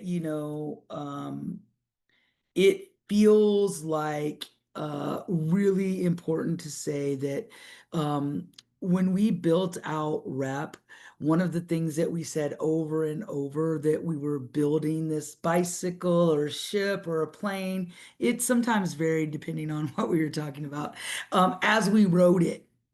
And we were very much aware of that. And so we intentionally created breaks. In the emergency response line, for example, we would train a group of people, run the line for a while, take a break, shut the line down, analyze how those calls went, how the runs went, what we needed to improve on. And so we're practicing how to improve as we go, knowing that we're creating and recreating ancestral knowledge. We're pulling that from the ethers, and knowing that we are not recreating the wheel, but what are the lessons that we're learning in the present moment, and what are the lessons that we can learn from the ancestors that came before us. So I think that's really important to say. And then I think the other thing is that, we started out with a time, 10 years we were going to commit to this, and that we were going to meet ongoing in that 10 years. And we were going to keep reanalyzing and re-evaluating how it went. And I think we learned really quick in the process that failure was going to happen. We had this kind of grandiose idea that we didn't really think we were going to replace 911. We weren't that naive, but we thought we could offer a 24-hour, 7-day a week alternative. And we figured out really quickly how costly that is. We figured out really quickly how that would burn through our people and our community, and realizing who are the people that show up are often the folks that are most marginalized. And so is it really right? Is it really fair to, continually put those people in the front line all the time? And we decided, no, that wasn't realistic. And so we kind of pivoted and said, can we train up 1,000 or more people to have the knowledge of de-escalation, to have the knowledge of how to have a conversation with your neighbor, of doing those uncomfortable conversations, of having some like CPR and radical first aid, mental health knowledge under their belts, so that if more and more community members have some of these soft and hard skills, they will in turn call the police less frequently. And so we did have to pivot very quickly. We learned very quickly that our kind of grandiose idea of, doing this 24/7 was not realistic. And I think that helped us really kind of formulate this kind of stop, pause, evaluate. And we're in a pause place right now where the folks that have been responding to community are evaluating, is this the best use of our time, knowledge, and information, or can we create a different way in which community can have a warm handoff, be loved to their next step? And so we're continually evaluating as we move the organization forward with these breaks in between, so that we don't get ahead of ourselves, and so that we remember that we need to continually be in re-evaluation of what we're doing. Thank you. Zay, what's next? This is a hard question too. It's as hard as the first one to me. Yeah. I think what's next is what's always happening for Mad Folks. I don't remember her last name, but Ngozi, who had the pleasure of connecting with so many times through some of our shared work on Project Let's, a couple days ago at a convening was talking about a politic of refusal. And I really believe strongly in that refusal to bend to the will of specific systems, whether that's because of funding, refusal to connect to carceral resources, refusal to unnecessarily interlace with certain systems, refusal to professionalize to the degree of watering down and dilution. And then I love what Liz was saying about the preservation of autonomy. It's like, I really,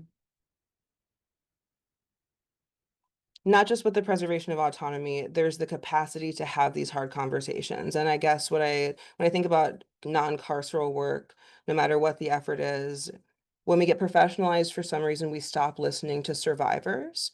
We stop acknowledging survivorship in the movement. And I think that mad people like myself and so many others I know have every fucking right to be mad about the misapplication of lived experience, the misexpansion of lived experience, the misnaming of non-carceral resources. And I totally appreciate that whole, like, we have time to experiment thing, but actually some of us don't, because some of us will die. Like literally tomorrow, the Living Madly group is court watching one of our members that's given me permission to share, actually been texting me during this, about a commitment hearing that's happening. And I was on the phone with this person 2 weeks ago, and the cops are rolling up. And so it's like, we actually don't have time to experiment with like how you understand like some lived experience, what you understand a peer is, what's working in your community, because what's working for you doesn't work for someone else. And so I guess to remain open to all the anger and rage and sorrow and grief and overwhelm and exhaustion and weariness that people feel when we're slingshotting and throwing shit at the wall to see what sticks. And mad people know how to survive. We do it every day. We don't get burned out. It doesn't exhaust us. Survival is innate. It's like all the people that work at my respite, except for I think one, are all folks that have disabilities, that are on disability. Some of them work 2 shifts a week. Actually, everyone, I think, except one person works 2 shifts a week. We are like the strongest, most interconnected community. And I think that's what speaks to the funding piece, because you only burn out when you're forced to work 40 hours a week to make a living. So maybe this is actually not work we should be trying to make a living on. Maybe this is work we get paid to make a living on that should become a way of life so we don't have to. I actually want to live in a world where non-carceral, quote, peer support, where peer support doesn't exist and where non-carceral methods don't exist, because we have the communities to create that care. So I don't know. I'm mad about a lot of things right now, but yeah, not enough. Thank you for talking about anger. I think anger is a really important message, and we too often like push it away. So, yes, people have a right to be angry, and we need to listen when people are angry. Mimi? Well, in a lot of ways, I hate to close this out because the brilliance in this space is amazing. I think we've gone in this last 5 years of a time when we suddenly couldn't be together. We couldn't see each other. We were isolated. I think, at least if I look at my experience in Los Angeles, people are still operating in many ways, in a way that's still recovering from that and still operating in many ways that are still habitually in isolation. So I think that might not be happening where you are, from what I'm hearing, but I just feel like we need to find places, and a lot of us, we lost our spaces. We don't even have them anymore. So how are we going to reimagine and actually make real coming together in person in real time, touching each other if we can, just knowing, I mean, lately I've had some meetings in person with people I've only seen on Zoom, and it was a completely different experience after just spending an entire day talking bullshit, laughing, um, gossiping, eating, and all of that, I realized how many years it's been since I did that on regular. And I just think people have to find spaces and places where they have meaning. And we have to do our work to foster that and to grow that, and not to make it feel like, oh my gosh, well, we'll never have, where can we find a space? I don't want to take that time. Can't we just do it on Zoom? So I'm saying this in a Zoom format because it allows us to be together and see each other and work across all of our different locations. But I think we have to honor space, place, and being together in our whole selves. All right, Jessie, I got it to you real late. Sorry. No, no worries at all, Jess. I was actually going to say, if there's anything that you do want to say to kind of close out the panel before I do a few closing announcements, I would love to hear from you too. Thank you all. All right. I think in closing, what I would like to do is really just invite people back to some of the things I mentioned in the beginning about dissent and disagreement, and feeling challenged and not being fragile, too fragile to hear feedback and critique. I think there was less disagreement on this panel than there could be in other spaces, but I imagine that there were things that folks heard today that were challenging. And what I would love for you to do with that is to take it away with you and consider why, and think about whether or not the truth that you're holding is the whole truth, or the truth that you want to commit to still, or if there might be room for multiple or for yours to change. Because that's how we do the work. All the work is transformational. And thank you all for your time tonight. Thank you, Jeff. And thank you all so much. It's hard to find the words to follow a conversation like that. I too was like looking at the time, wondering where it was going and wishing that we had another hour or two, which I think just means that more conversations like this are needed, not just among, panelists and, like moderators, but the folks in the chat. Thank you so, so much for being part of this. Yeah, there's a lot that's kind of kicking around for me that I'm going to carry forward. And I know I'm going to come back to this recording. I just want to, again, end with like deep, deep gratitude to all of our panelists, to our moderator, Jess, for, holding this conversation. Shout out to our ASL interpreters who joined us, the IDHA tech team in the chat, resources. There's a lot that it takes to make these events happen.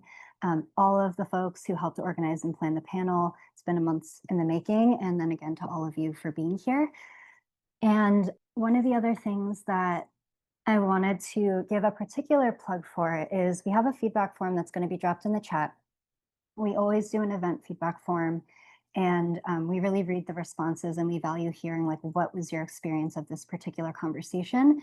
In this particular feedback form, because it is the 5-year mark of the series, the 10th panel, there is a section in there that is inviting your input from community on shaping the future of like IDHA's programming as it relates to decarcerating care and cross-movement work that we're doing at IDHA. So it's a regular feedback form, plus if you would like to take a couple minutes and share your thoughts with us, we would really, really value that, because we're thinking about, what's needed right now and how we can meet the moment, building on like what the panelists were just saying. So you'll get an email from us in just a couple days with the recording, the caption transcript, the anonymized chat transcript, curated resources, and the feedback form. So if you don't fill it out tonight, it'll be coming your way soon. Also an invitation to become an IDHA member if you aren't already. For people who were maybe wondering, like, how can I continue the conversation or stay connected to, like-minded or not, people who are thinking about this differently from me, perspectives. We have the membership form in the chat, and there's more information on the page. If dues aren't accessible to you, email us. No one's turned away for lack of funds. We would love to stay in community with you. I also wanted to make a mention of our last program of 2025, and also hard to believe that the year is almost over. So we are hosting an end of year community celebration and fundraiser that just opened registration now. It's called Kindling Community. It's happening on Sunday, December 7th from 3 to 6:30. And there's a lot of great stuff in store, but we have a keynote speech from Dean Spade. We're going to have a panel about collective care in times of uncertainty, a workshop on transformative mutual aid practices, art showcases from our membership. We're going to give away a lot of cool IDHA swag and books. So would hope to see you there. It's going to be a lot of fun. It does raise funds to help sustain IDHA. So yeah, helps us put on amazing events like this too. One other program for people who might be wanting to learn more and explore some of the ideas in this panel about, I saw a lot of conversation about the biomedical model, or just kind of if we are moving away from that, what are we moving towards, the different alternatives. We have this transformative mental health core curriculum at IDHA that is a really robust deep dive into how did we get here to this kind of medicalized approach? What are the alternatives? How do we resist? So on. It's 22 hours. It's really, really robust. And some of the folks who are in this space also help facilitate our discussion group. So shout out to y'all. Great place to learn more and be in community in process about this. I will just close out by saying that we, in general, hope to stay in touch with you all. The best way to do that is to sign up for a newsletter. We send out, no more than weekly, usually blasts about what we're doing. You can check our website and follow us on social media, primarily Instagram and Facebook. So I think that's the last slide.